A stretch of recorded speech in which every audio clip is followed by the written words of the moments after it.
Hola a todos, yo soy Pablo. Y yo soy Heidi. Bienvenidos a Vivir Consciente. Estamos aquí para acompañarnos en el camino del despertar de la conciencia. Hoy queríamos hablar un poco, de nosotros, ¿no? Así nos conocen un poco. Sí, la verdad que habíamos empezado, este es nuestro tercer podcast y, pensamos que era importante contar nuestra experiencia para que también veáis el recorrido, el camino, los dolores por los que hemos pasado para haber llegado hasta aquí convencidos de que apenas es el comienzo y que nos queda muchísimo por recorrer. Y la verdad que compartirlo con vosotros y sobre todo sentir las resonancias, sentir la energía, sentir que estamos llegando y conectando, eso nos hace sentir bien porque nos refuerza la sensación de que estamos en el camino correcto, ¿no? El de dar y de servir. Sí, para mí también, ¿no? Es súper importante como terapeuta mi posición, ¿no? En la que yo me presento. Y yo siempre digo, yo soy esto. O sea, en la universidad nos enseñan a ponernos como una máscara o ponernos en un lugar de saber, un lugar de acompañamiento, pero claro, a medida que uno va teniendo experiencias y va teniendo la práctica, en mi caso, para mí es mucho más sano, es mucho más coherente también, ¿no? Con mi forma de trabajar, que todo lo que transmito es lo que soy, ¿no? A mí me parece eso súper importante en lo que es las terapias. Sí, hay un ejercicio muy interesante que llama la alineación de los tres yo, que dice que se parezcan lo más posible el yo que mostramos, o sea, el yo que otras personas ven de nosotros, el yo que nosotros creemos que somos y el yo que realmente somos. Y se dice fácil, pero es súper complicado. Creo que es un camino que nunca se acaba porque además vamos evolucionando, el que creemos que somos está como cambiando constantemente y por supuesto en consecuencia el que la gente percibe de nosotros también cambia, casi siempre tratando de alinearnos a quien realmente somos, que es lo que venimos a descubrir, ¿no? Y ese sería el verdadero objetivo, descubrir quiénes somos y cuál es nuestro propósito. Sí, por eso queríamos compartir con ustedes nuestro camino del despertar de la conciencia, que es un camino, obviamente, nunca acaba. ¿Y querés que comience yo? Sí. Comienzo Es yo. la Argentina, tiene El que argentino comenzar. primero. Entonces, a ver, lo primero que hay que compartir o confesar es que, claro, no nacimos en el camino del despertar de la conciencia, nacimos en una sociedad normal, ¿no? Con, con muchas, ¿cómo decirlo? Con muchos ideales sociales, con muchas obligaciones sociales también, y dentro de una familia con sus patrones y con sus características. Y eso siempre nos afecta, ¿no? Sobre todo cuando uno es niño no tiene la capacidad para elegir o para defenderse de lo que los demás nos quieren enseñar. Uno lo acepta y ya está. ¿Por qué? Porque son nuestros padres, porque son los profesores, porque es así. Bueno, por todo lo que nos dicen que tenemos que aceptar eso que nos dan. Entonces, claro, yo puedo decir que por suerte nací en una familia que me quiso mucho. La verdad que siempre hubo mucho amor, y eso de alguna manera me acompañó y me permitió a mí un poco para desarrollar este camino interior, ¿no? El hecho de que haya una familia que te da cobijo y confianza para equivocarte, para aprender, para experimentar. En mi caso ha sido muy valioso y yo lo agradezco muchísimo. Bueno, yo diría que el hecho de la escucha, ¿no? Y la empatía lo tengo también heredado de mi familia. Eh, Siempre me ha gustado escuchar, me he relacionado mucho desde pequeño con gente muy adulta que me ha enseñado muchísimas cosas. Pero claro, no todo es color de rosas, y más allá de que mi familia es muy amorosa, los patrones familiares, las exigencias familiares, lo que querían de mí, ha dejado su marca, ¿no? A lo largo de todo mi desarrollo. Y eso me llevó a que mi ser, en mi adolescencia, estaba más desarrollado para cumplir con las expectativas y los deseos de los demás que con los míos propios. No sé si a vos te pasó algo parecido. Sí, bueno, además en mi caso, para hacer resumen y equilibrarme un poco a la misma época, yo soy hija única y nieta única y cuarta mujer de una generación de sicilianas, o sea, tres sicilianas y yo la cuarta, una tras otra, que vivimos todas juntas en esa época cuando nací. Y eso evidentemente tiene una carga importante, ¿no? En cuanto a patrones.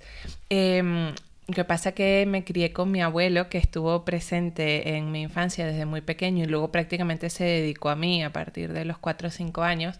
Eh, entonces eso cambió la balanza, ¿no? Entonces me crié con un hombre, por decirlo de una manera, y eso ha hecho que la carga de masculinidad en mi vida sea alta, o sea, la carga de todas las características más propias de los hombres sea alta.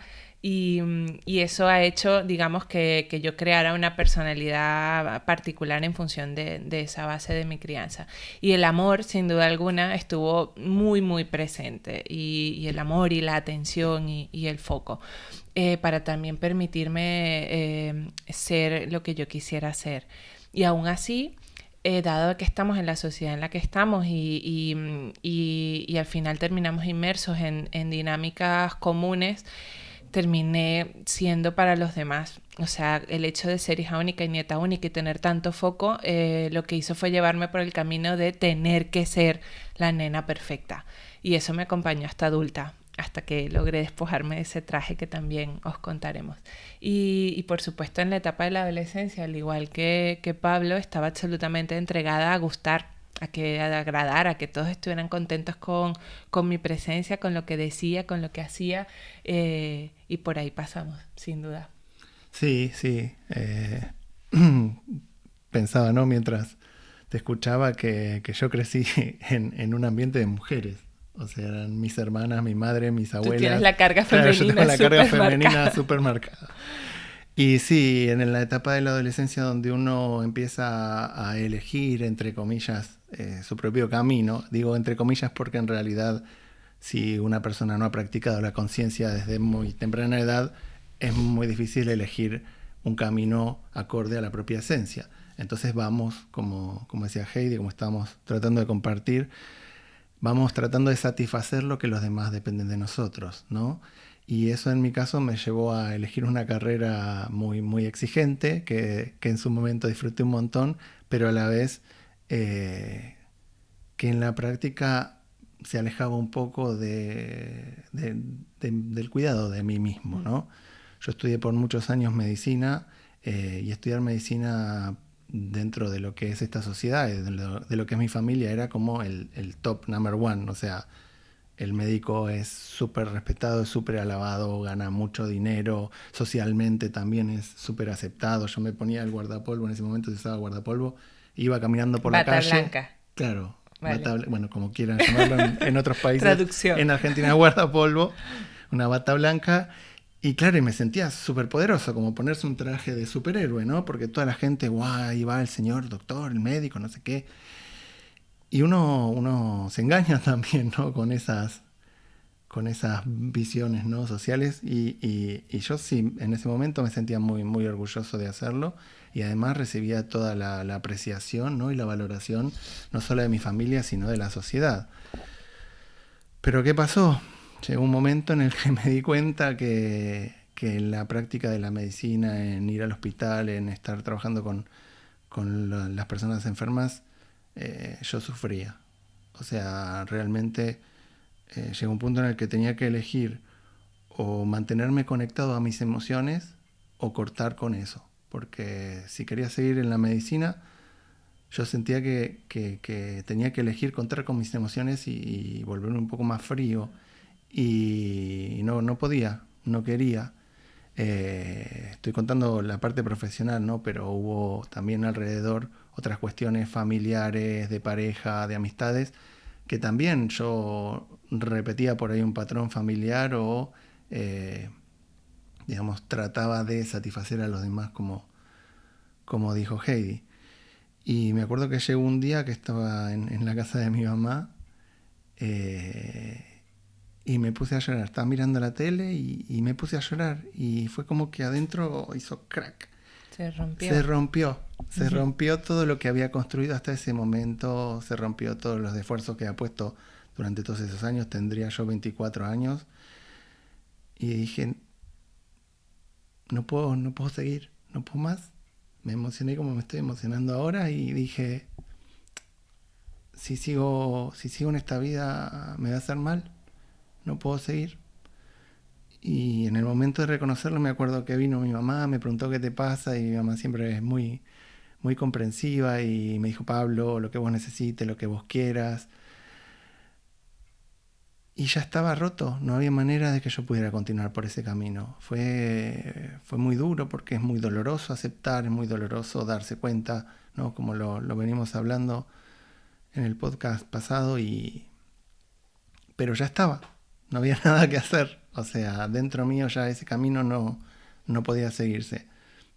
Hubo todo, ¿no? Una negociación familiar, porque claro, en ese momento cuando uno decide, ya esto no lo quiero más, se da cuenta que no solo está sosteniendo su propia vida y su propio camino, sino que estamos sosteniendo los deseos y las vidas de las personas que nos rodean. Los sueños de otros, los sueños no cumplidos de otros. Exacto, de nuestros padres, de nuestros abuelos, ¿no? De la gente que tenemos alrededor.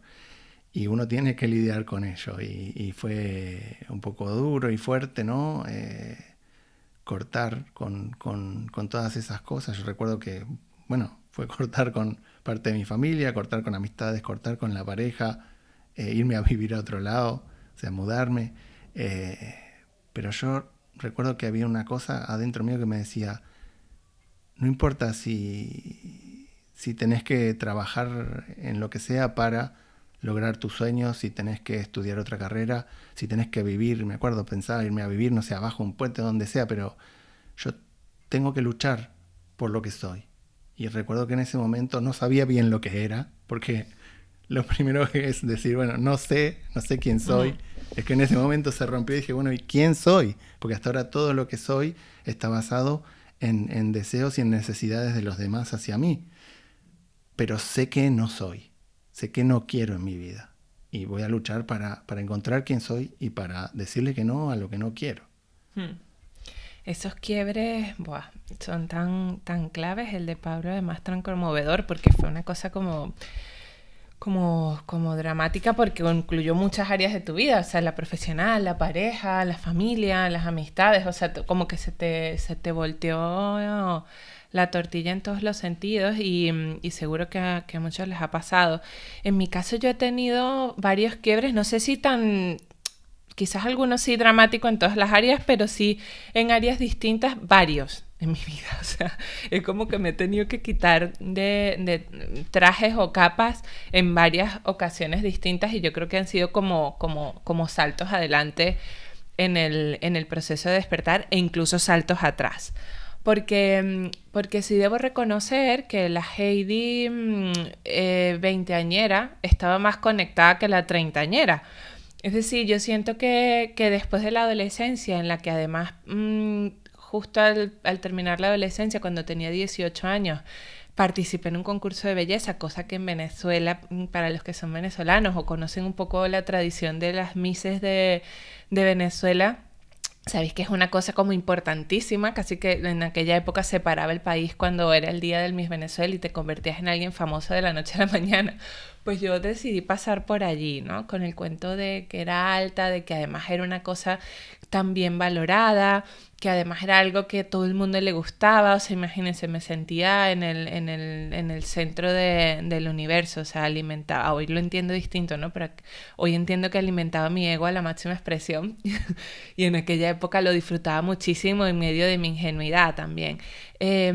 Y viví esa experiencia y el primer quiebre vino después de esa experiencia, porque precisamente cuando eres tan joven y vives una etapa como tan llena de luces, foco, música, color, atención y pasa, hay una sensación de vacío muy bestia. Otra cosa es que te quedes en la dinámica, que le pasa a algunas y entran como en el mundo del espectáculo y ya como que sigue la dinámica, pero en mi caso que después que terminó hubo un parón y un vuelta a casa, además, desde la capital de la ciudad a una ciudad más pequeña que es donde había nacido, hubo un momento de crisis de quién soy, esa sensación de quién soy. Y en ese momento busqué las respuestas en la espiritualidad, busqué las respuestas yéndome al mar, a una isla, aislándome de todo eso que había vivido y conectando con mi alma. Y fue un momento de conexión hermoso que sinceramente creo que no volví a recuperar hasta unos años atrás. ¿Por qué? Porque después de aquello, aunque lo viví así, tuve la tentación de volver al sistema. Lo que llamamos volver al sistema es volver a... Porque claro, aquello es tan desconocido, es tan profundo y no dejaba de tener 19 años que causa también, ¿no? Claro, o sea, te daba un poco de miedo, o sea, además no estás acompañado porque en mi entorno directo no había nadie que estuviera, digamos, a ese nivel de conciencia o que estuviera conectado con la espiritualidad, que tampoco en ese momento sentí ni la fortaleza ni la valentía y probablemente no encontré el acompañamiento que quizás hubiese requerido para seguir por allí. Y volví al sistema, volví a la universidad, volví a mi ciudad, volví a la responsabilidad de la niña perfecta y así pasaron muchos años más, digamos hasta hace unos 5 años que la crisis volvió a venir y entonces sí que fue necesario una revisión mucho más profunda que nos ha traído hasta aquí, hasta decidir hoy junto con la maternidad de 2 bebés, decidir que no puedo evadir más mi propósito, en que no podía seguir evadiendo a la persona que soy y que he venido siendo en estos últimos años, pero no solo en la intimidad, no solo en nuestra relación con nuestros hijos, en nuestra relación con nuestro entorno directo, sino que empezar a mostrarlo, a atreverme a exponerme.